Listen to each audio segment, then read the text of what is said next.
से कर रहे साथ में कॉन्वर्सेशन, तो हाँ तो याद दिला दो उनको। हाँ तो बोलो बोल रहा तो। हूँ सर। हाँ sir, I am Devang Undiya from KIIT university studying BTech and hope to have a good conversation tonight again. Sure. Abhishek. Hello everyone, myself Abhishek Kumar, co-founder of AN. Okay. Ujjwal. Hello everyone, I am Ujjwal Singh and I am pursuing BCom from University of Allahabad. Atul sir please. Namaste everyone. My name is Atul Kumar and I'm a co-founder of YEN. Okay, thank you. So today's topic is about Godrej. So Atul sir से start करते हैं। Sir आप, I think, do you remember Godrej since your childhood? What was the first thing you used Yes, from Godrej? घर में एक अलमारी होती लोहे वाली, स्टील वाली या जो भी, तो गोदरेज का है। हम पता नहीं कितने साल चला, 15-20 साल या आज भी होगा। तो गोदरेज का इमेज वही कि एक तो गोदरेज की काफ़ी रिलायबल अलमारी स्टील की, और फिर गोदरेज के चाबी ताला वगैरह भी मुझे याद है कुछ शायद यूज होता था। तो that's my memory of Godrej. Sure. Abhishek, what's your view about Godrej? वो मजबूती। क्या क्या यूज किया अभी तक अभी Godrej तो का? वो फ्रिज यूज कर रहा है गोदरेज का, ताला। अच्छा। ओके, ताला, फ्रिज। हम्म, ओके, अलमीरा नहीं अलमीरा यूज नहीं किया है, कभी? नहीं। बचपन में गोदरेज ही था और तो कुछ था ही नहीं। बचपन में अलमीरा था नहीं, अब पैसा आ गया तब तो अब ना होगा। Okay okay. देवांग। हाँ sir, same sir, fridge, AC, अलमीरा एंड वो जो होते हैं ना लॉकर्स, वही सब। ओके, वही हाँ सब यूज किया। श्योर। उज्जवल, तुम्हारा क्या एक्सपीरियंस है गोदरेज से अभी तक? तो कुछ खास गोदरेज का रहा नहीं है, हमारे वहाँ एलजी का बहुत चीज़ें आती हैं। और हमने इवन लॉक वॉक भी यूज नहीं किया कभी घर में नहीं, बहुत कम गोदरेज यूज का? किया होगा आई थिंक सर। ताला चाबी। आई थिंक अलमीरा वगैरह होगा। ओके। गोदरेज का मेरे ख्याल से कोई भी इस टाइम तो प्रोडक्ट नहीं है हमारे। और सर अभी हम लोग ने ओके। रिजेक्ट भी कर दिया इवन वॉशिंग मशीन इनको। हम लोग अभी लेने रिसेंट में दिवाली के टाइम पे लेने जा रहे थे, पर आई थिंक सर हम लोग भूल जाते हैं। लाइक प्रोडक्ट बढ़िया था बट उनका सेप नहीं पसंद था, कॉस्टली भी कम था, बट हमने एलजी चूज किया जस्ट बिकॉज ऑफ सेप बहुत बढ़िया लगा मुझे हम लोगों को। तो ओके। आई थिंक प्रोडक्ट में आई थिंक सेप्स और डिजाइनिंग भी बढ़िया करनी चाहिए। तो तुम बोल रहे हो कि कुछ थोड़ा डिजाइन बहुत हाँ, अच्छे से इनोवेट डिजाइनिंग नहीं बहुत हो पाया, अजीब सी या थी, तुम्हारे लिए एटलीस्ट कलर। लाइक अट्रैक्टिव नहीं हाँ लगा उनको, एग्जैक्टली। तुमने ब्रांड चेंज कर यस लिया? Sir, yes. Okay okay. Hari ji has joined. So Hari ji, please, small introduction and a bit about Godrej from your side experience. Yeah, thank you, Vishal. My name is Hari Kuti. So I'm currently, uh, right now, today I'm in Ahmedabad, and I'm working for NCI, National Chromatography, as a product development manager. So Godrej, as such, it's a brand in locks, as far as I remember. When I first saw Godrej, it was in locks, जो locks use करते हैं. And as I grew, I seen many other products that Godrej has launched. Right from they are having their own FMCG also. Godrej, like some products are there. Maybe this mosquito repellents, then different other types of products Godrej has in FMCG sector as well. And locks, as such, they have a very good technology, like different types of locks they manufacture, which is very unique and saves the saves that are there, electronic saves. Even that is manufactured, and even that is of a very sophisticated and good quality that I've seen.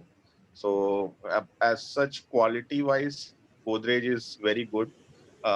Like if you hear the name of Godrej, you can rely on that lock. If Godrej, so definitely it is good. 7 levers, so you can be relieved all the time.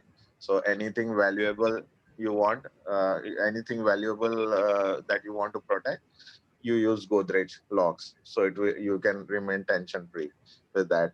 And they are now in real estate also, Godrej.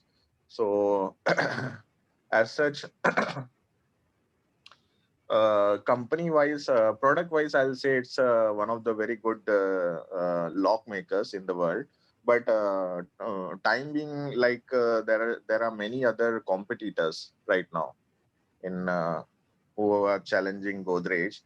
And I've been fortunate enough to see their entire plant in Kudal for lock manufacturing. So Godrej earlier had a plant in Vikhroli, Mumbai, but they shifted, closed down all the Vikhroli plants, and they leased out that land to IT companies, and they are getting money from them. So lease money, like, and whatever manufacturing was there, that was entirely shifted to Goa and Sindhudurg areas.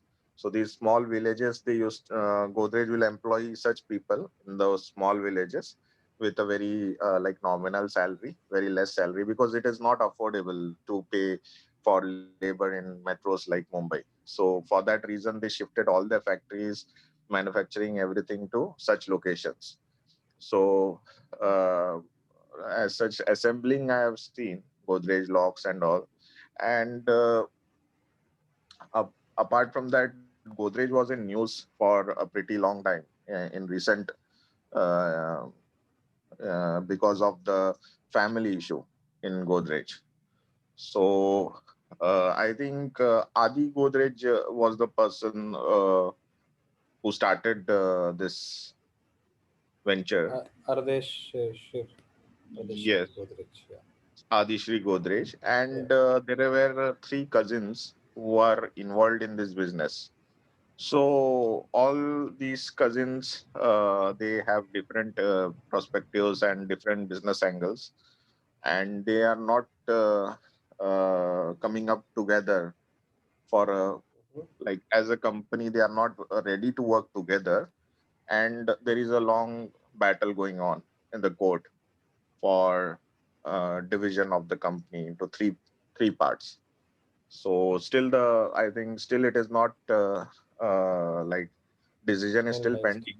Yeah, it's still Pending. order is to be, yeah, Mhm. given. So they were in news in recent times, and there was one very renowned speaker or a columnist who mentioned particularly Tata's and Godrej Mhm. because of this family fight regarding business.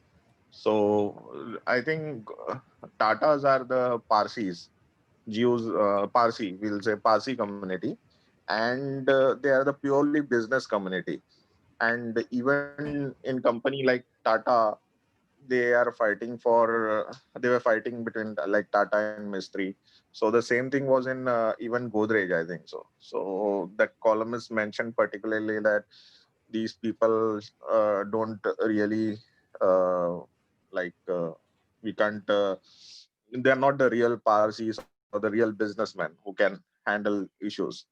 So I'm not sure if anyone knows about that columnist. I don't remember exactly. So if you can tell, yeah, Atul Yes, sir, Atul sir, maybe. you want to say? मुझे नाम याद नहीं आ रहा, but I'm saying, is it not Gurumurthy? नहीं, or something with S, She was a uh, lady, I guess. or lady? Okay, अच्छा, नहीं, then She I'm was a lady missing. who commented on Tata's and Godrej that even being such a big company and being they're not even अच्छा, showing any. business standard की Aditi Fadnis probably? No, Might be, sir, might be. I'm नहीं, not sure. I'm not sure. Okay. Yes. So this is the view about Godrej. So as such, company wise and quality wise is a very good product. But coming to this recent tussle between the family regarding who will own the company and how they will manage. So everyone has their own point of view, and they're not coming up in a same page for a long time. So for that reason, they want division of the company now. I think the company. So I think if I can see the date on which Godrej started goes to 1897 or something.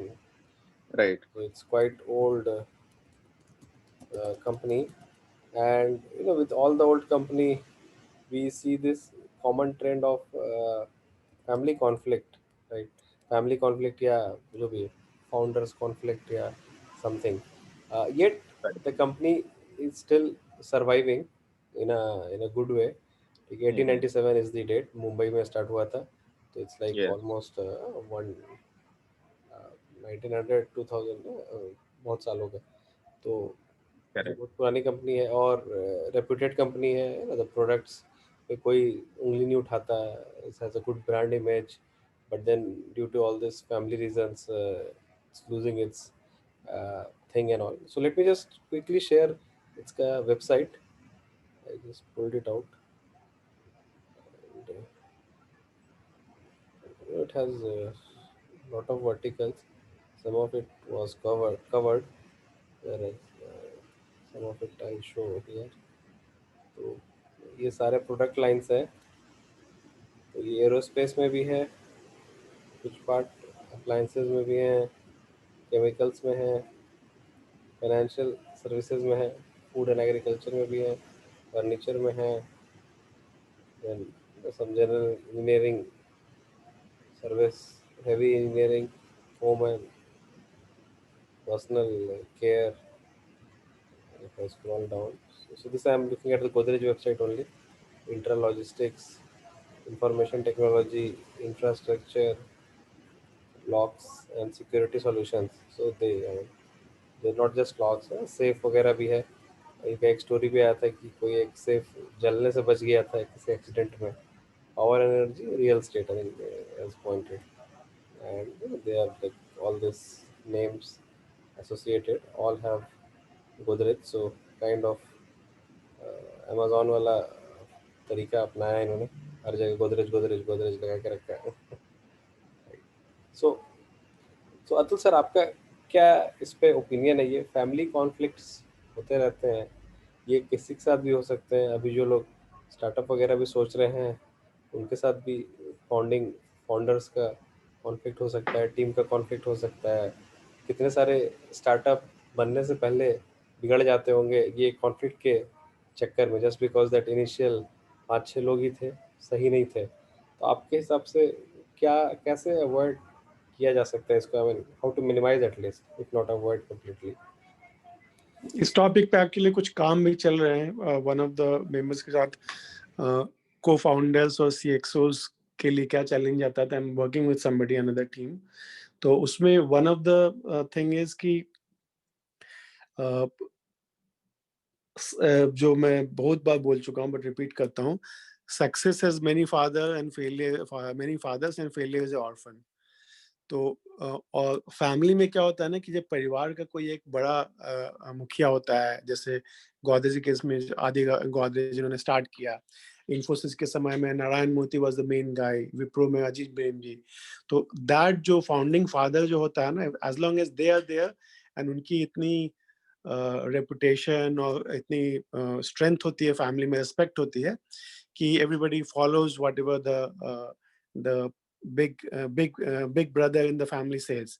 But as परिवार जब बड़ा होने लगता है तो family में disputes हो जाते हैं, फिर बच्चों की शादी हो जाती है तो फिर नए मेंबर्स आ जाते हैं, नई मतलब कि घर में बहू आ गई, नए दामाद आ गए. तो दामाद बहू के साथ सेम रैपो, या इवन बेटा बेटी भी जब बड़े होने लगते हैं तो उनके भी अपने कॉन्फ्लिक्ट आते हैं कि बेटी को कुछ और चाहिए, बेटा को कुछ और चाहिए. बड़े बेटा के भी जब दादाजी ने अपने बड़े बेटा को हैंड ओवर करना स्टार्ट किया तो छोटा बेटा बोलेगा, मान लीजिए जो चाचा हैं, छोटे वाले चाचा, वो बोलेगा कि यार मैं, वो भैया बड़े हैं लेकिन स्मार्ट तो मैं हूँ, मेहनत तो मैं करता हूँ ज्यादा. तो वो कॉन्फ्लिक्ट स्टार्ट हो जाती है. तो similar thing I think happens in Godrej situation too, कि जब तक Adi Godrej when he was there, he was like the grand old person for the family. And उन्होंने बनाया है, तो उनकी इसलिए भी है कि इस परिवार को, गोदरेज परिवार को, बिजनेस एम्पायर को भी मैंने खड़ा किया अपने खून पसीने से।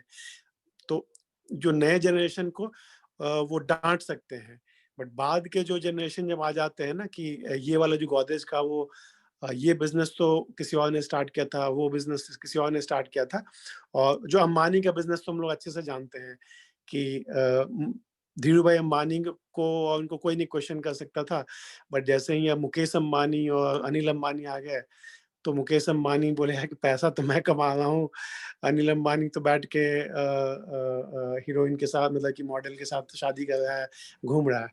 तो वो थोड़ी बहुत जेलसी, इनसिक्योरिटीज भी आ जाती है। तो same thing in business also, Godrej में as long as Adi Godrej is there in the charge, तो कोई कॉन्फ्लिक्ट होगा भी तो he will be able to resolve it. But the moment business के जो छोटे छोटे जो सेकंड जनरेशन, थर्ड जनरेशन आ जाते हैं, तो it's hard for them to adjust with each other. सबकी अपनी जो पर्सनालिटीज हैं, अपनी जो एम्बिशंस हैं, तो थोड़ा कॉन्फ्लिक्ट आ जाता है। I think that's what happened in Godrej, and yeah that's all I have to say. Sure. Abhishek, तुम्हारा क्या राय है? I mean like we have seen this, ये फैमिली कॉन्फ्लिक्ट्स और भी कंपनीज में होते रहते हैं, कैसे अवॉइड कर सकते हैं इसको? मतलब नहीं समझ पाए आप ये क्वेश्चन। नहीं, जैसे कि मुकेश अंबानी और अनिल अंबानी में लड़ाई हो गया या जो भी हुआ, मतलब बंटवारा हो गया, गोदरेज का भी सुनने में आ रहा है, टाटा में भी एक बार कभी हो गया था, किसी को ले आए थे बाहर से और लड़ाई हो गया, और भी जगह मिलता रहता है। तो ये तो नहीं, मतलब वो तो घर घर होगा की ही कहानी है। कि एक भाई आगे बढ़ेगा तो दूसरे को तो देखकर तो कॉन्फ्लिक्ट होगा ही, उसमें दम नहीं रहता है। आप अनिल अंबानी क्यों नहीं कर पाया, वो उसका प्रॉब्लम है। ऐसा तो नहीं है कि धीरू भाई अंबानी मुकेश अंबानी को पढ़ाया और अनिल अंबानी को नहीं पढ़ाया, या किसी को बहुत ज्यादा दे दिया, किसी को बहुत कम दे दिया। इसमें वो टैलेंट था तो वो अचीव किया। सही बात होना चाहिए। है, ये तो ठीक है। तो ये टैलेंट जो है, ये फिर टैलेंट आया कहाँ से? मतलब डीएनए से तो नहीं आया इन अ वे। नहीं, डीएनए से नहीं आया, जो जितना स्ट्रगल डीएनए करता है से नहीं उतना आया। ही टैलेंट आता है। तो बहुत सारे देखिए, एक चीज हम मिलाते हैं, जो मुकेश अंबानी है वो बहुत ही दिमाग का तेज आदमी है। एक उसका लगता है कि वो पब्लिक से डायरेक्ट कनेक्टेड रहता है, और जियो ही आया था तो फ्री के नाम पे सारे लोगों को लाइन में लगवा दिया। ठीक है, उसके बाद वो जब देखा कि उसका मैक्सिमम कंपटीटर बंद हो गया, और तो धीरे धीरे करके वो प्राइस बढ़ाने लगा। ठीक है, तो ये दिमाग ना, मतलब सबके पास ये नहीं आ पाएगा जो नहीं आता है। उसने स्ट्रगल किया है। Correct, correct. ठंडा ना लगे व्हाट्स योर इतना टेक ना ऑन दिस? कंजेस्टेड ये बा किसके हो कुछ फैमिली ना। कॉन्फ्लिक्ट जो होते हैं बिजनेस में, तुम्हें कुछ बोलना है इस बारे में? मतलब इसको अवॉइड कर सकते हैं, नहीं कर सकते, या चलता ही रहेगा ये घर घर की कहानी जैसा? Is Devang, you want to say, add something here? Yeah, maybe usual, you want to add something?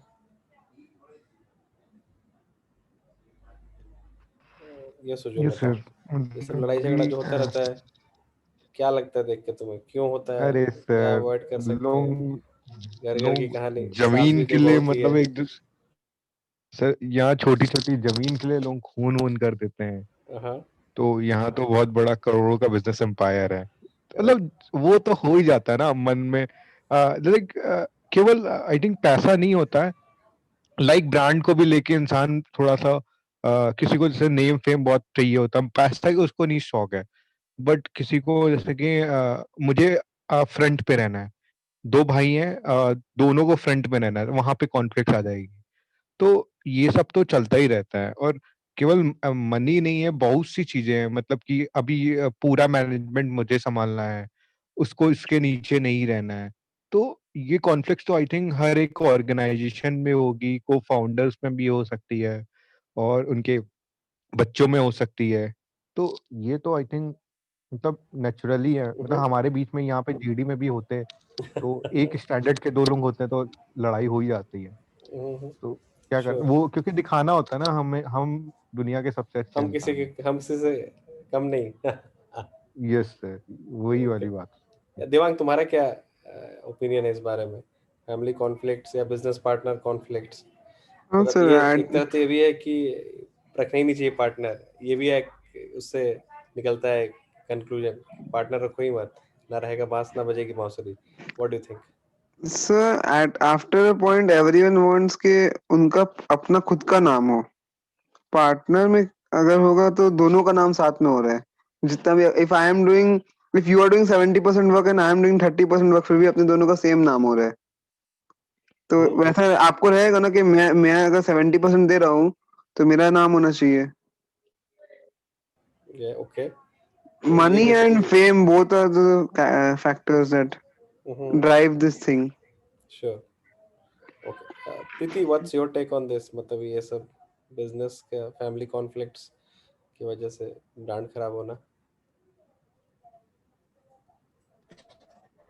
Yes sir, अगर मतलब मेरा ये कहना है कि सर कंपनी बढ़ रहा है तो उसका कुछ भी अगर कंपनी में या फिर ब्रांड सॉरी फैमिली में कुछ भी इशू होता है तो सर मीडिया वाले लोग को तो बस मसाला चाहिए होता है एंड वो लोग उसे लेकर के फिर बात बाहर में आ ही जाती है, जितना भी करे तो उसकी वजह से बहुत ज्यादा ब्रांड बहुत ज्यादा इफेक्ट होता है थोड़ा बहुत तो। एंड फिर बहुत सारे कंज्यूमर्स ऐसे होते हैं जो ध्यान भी नहीं देते कि ठीक है प्रोडक्ट अच्छा है।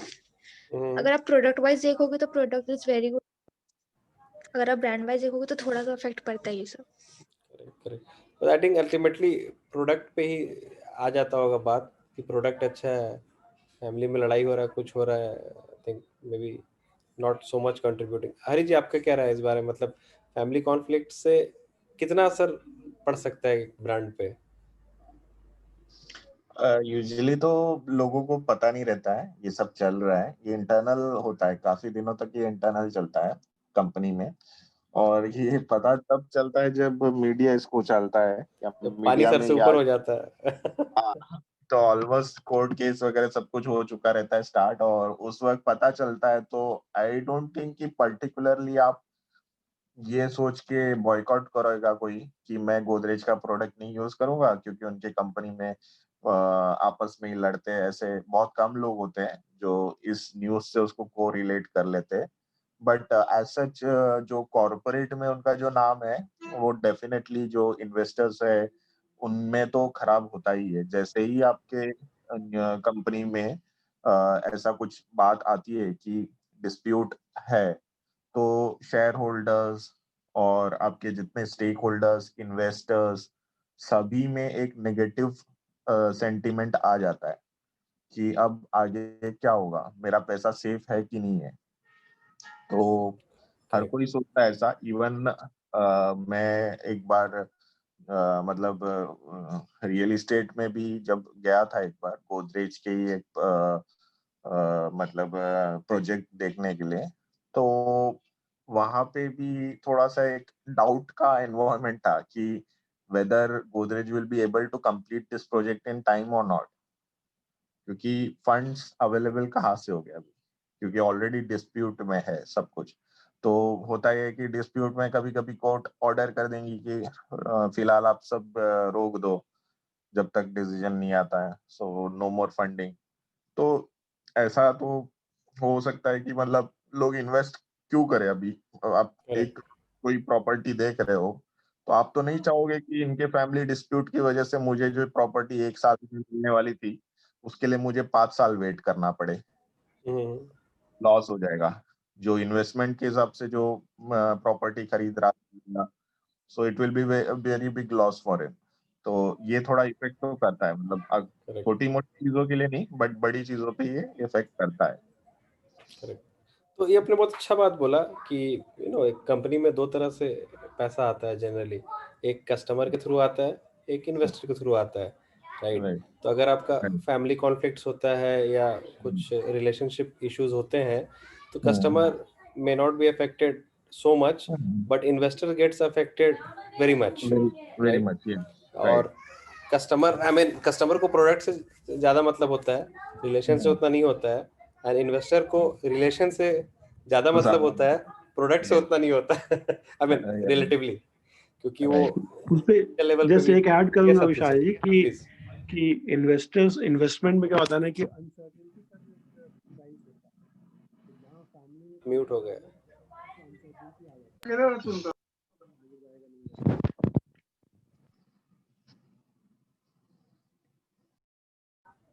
Hello sir, you are muted now. हाँ नहीं मैंने बोल दिया कि अभिषेक कुछ बोल रहे थे इसमें म्यूट कर लिया।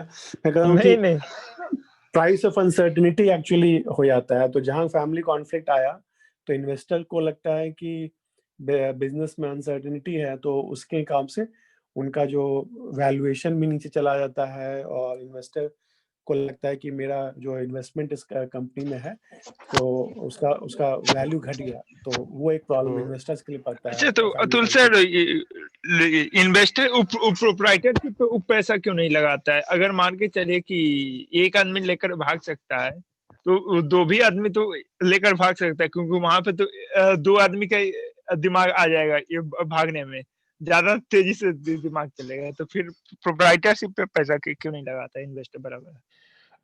इन्वेस्टर जो लगाता है वो लगाता है रिस्क और रिटर्न के बेसिस पे कि रिस्क कितना है और रिटर्न कितना मिलेगा। तो एक आदमी में रिस्क है, एक आदमी पे रिस्क है, दो आदमी आया तो उसमें थोड़ा सा कि रिस्क कवर हो गया। कि मान लीजिए कि अंबानी का एग्जांपल लेते हैं। तो अब मुकेश अंबानी, अनिल अंबानी जब साथ में है तो रिस्क कवर हो गया कि अनिल अंबानी थोड़ा डिफरेंट टाइप का, ज्यादा एकदम हवा में उड़ने वाला है और मुकेश अंबानी थोड़ा एकदम पाई गिनने वाले हैं, एक पैसे का हिसाब रखने वाले, तो बैलेंस हो गया। बट किसी एक इंडिविजुअल पे आप चला गए तो वो एक इंडिविजुअल हो सकता है कि बीमार पड़ गया, वो उसका मूड चेंज हो गया, कुछ भी हो सकता है।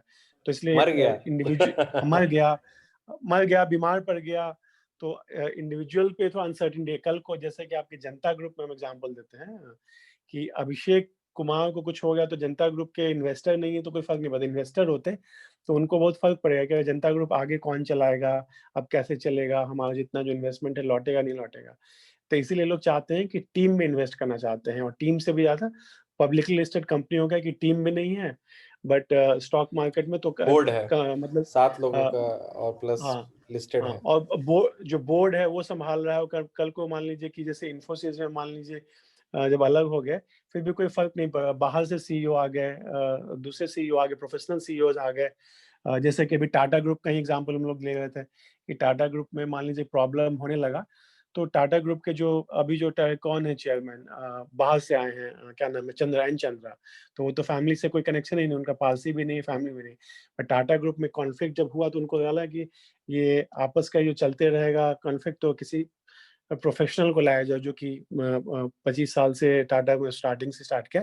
तो इसलिए आज देखिए टाटा ग्रुप जैसे बड़ी फैमिली बिजनेस में, फैमिली बिजनेस तो नहीं है लेकिन फैमिली का ओनरशिप काफी ज्यादा है उसमें अभी भी। एन चंद्रा को उन्होंने सीईओ लाया जो कि कोई पालसी नहीं है, कोई कनेक्शन ही नहीं है फैमिली से उनका। समझ ले कि न्यूट्रल बॉम्बे का तो पार्टी छोड़िए, है। वो तो हाँ एकदम एकदम आउटसाइडर है, फैमिली से कोई कनेक्शन करेक्ट नहीं। करेक्ट। तो आई थिंक ये एक और इंसाइट हम लोग बहुत बार बात करते हैं, and we can talk this in more sessions, that we always try to figure out how the share prices go up and down. ठीक है, तो ये दिस ये फैमिली कॉन्फ्लिक्ट या investor relation plays a major role in that kind of share price fluctuation. जो product से हो सकता है कुछ भी लेना देना ना हो, प्रोडक्ट चल रहा है, मार्केट चल रहा है, सब कुछ चल रहा है, but something is going on between the board and investors, या जो भी है, कुछ ना कुछ खिचड़ी पक गया अंदर अंदर और शेयर प्राइस ऊपर से नीचे हो गया। पब्लिक को बाद में पता चला क्या हुआ क्या नहीं हुआ। उसमें एक इनसाइडर ट्रेडिंग का भी एक मसला आ जाता है कि मान लीजिए मैं कंपनी के बोर्ड में हूँ या कंपनी के नज़दीक हूँ, फैमिली से क्लोज हूँ, तो मुझे पता है कि अभी रतन टाटा में और उनमें जो दूसरे थे उनमें कॉन्फ्लिक्ट चल रहा है, तो मुझे इनसाइडर पता है। तो उस इंफॉर्मेशन को यूज करके मैंने जो शॉर्ट सेल करना था या खरीद लिया, तो वो भी एक उसको इनसाइडर स्टॉक ट्रेडिंग भी से एक गेम खेल गए। एस्पेक्ट है, गेम खेल गया। करेक्ट। यही चीज हुआ था जिसके चलते आज मतलब इनसाइडर ट्रेडिंग जो बर्नी माडफ जो जेल में 150 साल रहा था, कि हमको वो इन्फॉर्मेशन पता है। या बहुत प्रेस्टिजियस आदमी, बर्नी माडफ तो खैर नहीं जानते होंगे सब लोग, रजत गुप्ता जो इंडिया के मोस्ट प्रेस्टिजियस आज तक के समझ मैनेजमेंट प्रोफेशनल रहे, मैकिंजी के सीईओ बने थे, फर्स्ट इंडियन।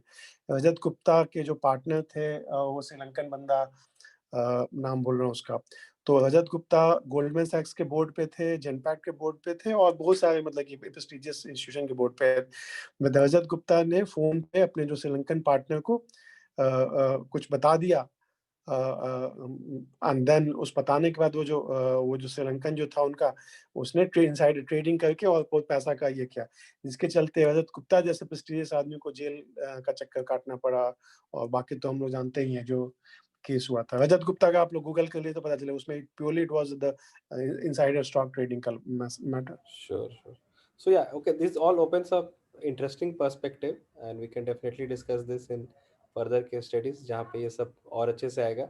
मतलब ये ना कि इन्वेस्टर का रिलेशन कैसे क्या क्या चीज ऊपर नीचे कर देता है। अभिषेक कुछ बोलना चाहते हो? नहीं Last नहीं, comment? ठीक है, चलो ओके। लास्ट कमेंट मेरा ये है कि अगला दिन रखिए कि बहुत से लोग मतलब होता नहीं है कि एंटरप्रेन्योरशिप को भी बदनाम करते हैं, कुछ भी करता है तो वो बोलता है हम एंटरप्रेन्योर ही हैं, स्टार्टअप ही कर रहे हैं। मतलब हम उसका डिफिनीशन जानना चाहते हैं कि कल परसों ये एक बार हम लिखे भी थे कि मतलब इतना कौन होता है ये बदनाम करता है सब, पता है जो मतलब अपने फील्ड में फेल हो जा रहा है और कुछ उक कर दे रहा है तो वो बता रहा है कि अरे हम स्टार्टअप कर रहे हैं। भाई ऐसे तो थोड़ी ना तो होता है। अभिषेक एक चीज बताना चाहेंगे कि जितने जो दाऊद इब्राहिम है ना, वो भी एंटरप्रेन्योर है, अच्छा एंटरप्रेन्योर हो ना हो, या बहुत से इतने जो क्रिमिनल्स होते हैं वो भी रिस्क लेते हैं, उनको रिटर्न मिलता है, इलीगल करते हैं, अनएथिकल काम करते हैं, बट एंटरप्रेन्योर तो क्रिमिनल्स भी होते हैं कि नहीं? बिल्कुल। नहीं नहीं, जो भी है एक दिन इस पे विशाल ठीक है, नहीं नहीं बिल्कुल। आई डिस्कशन थिंक रखिए 1 फेक घंटा फेक का। फेक इन्वेस्टर में जैसे बात होता है, वी कैन टॉक अबाउट हाँ, फेक फेक एंटरप्रेन्योर्स, राइट? एक एंटरप्रेन्योर एंटरप्रेन्योर काहे कि अपने इस जाति को बचा कर रखना है ना। अच्छा सर, Sure, sure. सर एक क्वेश्चन था। हाँ बताओ बताओ। अरे थोड़ा सा मतलब सर ये बताइए सर, जैसे कि जो पॉर्न इंडस्ट्री चलाते हैं वो उन्हें एंटरप्रेन्योर बोल सकते हैं कि नहीं बोल सकते हैं? ऑथेंटिक बोल सकते उसको हैं या मतलब आई थिंक जस्ट बोल सकते हैं, जहाँ लीगल है वहाँ सब कुछ ठीक है, जहाँ इलीगल है वहाँ गड़बड़ है सब कुछ। नहीं, इलीगल भी है। तो मैं ये कह रहा हूँ कि एंटरप्रेन्योर जरूरी नहीं कि एथिकल हो, एंटरप्रेन्योर है बट वो सच्चा हो, ऑनेस्ट हो, जरूरी नहीं है, तो या अच्छा काम करता हो। तो जैसे मैंने बोला कि दाऊद इब्राहिम भी एंटरप्रेन्योर है, ओसामा बिन लादेन भी एंटरप्रेन्योर था, उसका वैल्यूज अलग था, उसको लगता है कि लोगों का जान लेने में कोई खराबी नहीं है, चोरी करने में खराबी नहीं है, तो वो वैल्यूज अलग थे। लेकिन एंटरप्रेन्योर तो वो भी है, चोर वाले जो आपके और गली के जो एक गुंडे और होते हैं वो भी नाम मैं एंटरप्रेन्योर है। एक और नाम मैं जोड़ देता हूँ इसमें, पाब्लो पिकासो।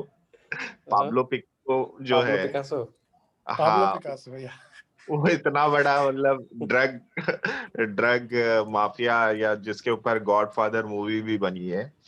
आज के जमाने में अंबानी भी उतना पैसा नहीं है जितना पाब्लो पिकासो के पास पैसा था। Correct, So sure.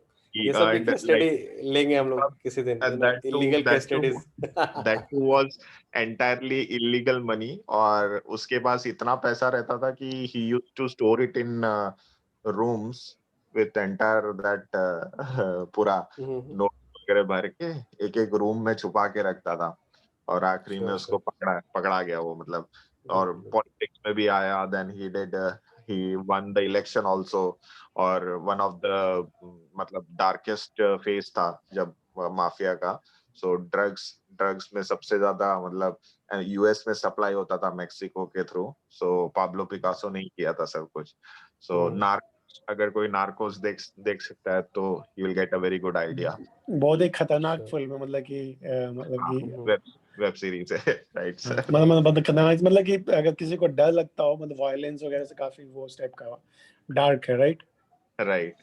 हाँ, और दूसरा एक और चीज कि अभी जो इंडिया में जो लेटेस्ट जो चल रहा है पिछले 1-2 साल से, सुशांत सिंह राजपूत, तो उसमें भी वो पाब्लो पिकासो टाइप वाला एंगल काफी इन्वॉल्व था हमको। यस सो वो भी, उनका भी एक वही एंगल है कि एथिकल नहीं था बिजनेस, और ही नेवर केयर्ड कि लोग मर रहे हैं जिंदा है, वो कुछ पता नहीं है, लोगों को लत लगा दो और बस बिजनेस करते रहो। और श्योर श्योर। मजे की बात ये थी कि उसने खुद अपने जीवन में कभी ड्रग्स लिया नहीं है, पाब्लो पिकासो सही ने, बात। जबकि ड्रग्स पूरा बेच दिया सबको।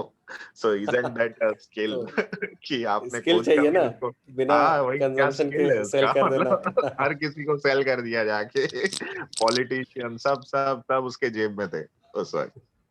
हाँ। Sure sure. और हरी जी, आपने वो सीरियल देखा कि नहीं? गॉडफादर तो सबसे आज तक का ग्रेटेस्ट फिल्म माना जाता है, बट एक हाँ। यूएस में बहुत फेमस सीरियल है जो कि आता था, हम भी उसका म्यूजिक बहुत पसंद आता था, और मेरे घर से ही ड्राइव करने ऑफिस जाते थे तो उसी रूट पे जाते थे, लगता था कि हम भी वही माफिया डॉन पे ही है कि उसी तरह से ड्राइव कर रहे हैं। गाना बहुत फेमस उसका गाना है। Okay. क्या नाम है? सीरियल है, सर्च करके मैं लिंक भेजूंगा। ग्रुप कि पे इट्स भेज ऑल अबाउट दीजिएगा। माफिया का स्टोरी है कि कैसे माफिया ऑपरेट करता है, और न्यू जर्सी का माफिया, जो माफिया का जो ओनर था, गॉडफादर नहीं, मतलब ये सीरियल है, वेब सीरीज, मतलब सीरियल है, not web series, one of the top most series TV का, मतलब कि टीवी का आज तक का टिप्स Okay. भेजता हूँ। Yes. श्योर। Sure. चलिए ठीक उसका है। म्यूजिक बहुत कैची है, ओपनिंग म्यूजिक। Sure sure. चलिए ठीक है, ओवर टाइम हो गया है, तो good night everyone, let's meet Yeah, tomorrow good night. Again. Good night.